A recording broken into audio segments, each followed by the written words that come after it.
Heino Elleri muusikakooli Puhk- ja lööppilliosakond on paik, kus noored ja andekad muusikud arendavad oma oskusi ning valmistuvad osa saama Eesti rikkalikust muusikapärandist. Oleme uhked oma traditsioonide üle, kuid samas otsime pidevalt uusi viise, kuidas õpilasi inspireerida ja arendada nende annet kaasaegses muusikamaailmas.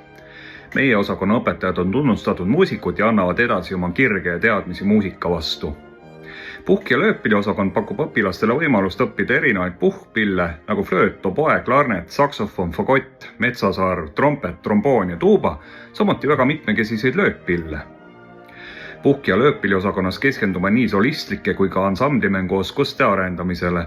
Meie õpilastel on võimalus mängida kooliorkestrites ja ansamblites, mis valmistavad neid ette tulevikuks professionaalsete muusikutena.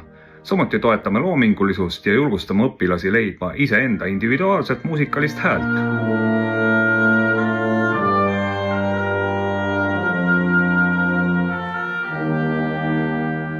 No mulle väga meeldib, et me saame praktikat piisavalt ja üleüldse siin on väga toetav seltskond ümberringi, kõik õpetajad ja õpilased, see on väga tööle motiveeriv keskkond. Õpetajad on väga sõbralikud, ei ole sellist kõrget autoriteeti, vaid on pigem nagu kolleegid ikkagi töötavad. Ma ütleks, et tulge kindlasti.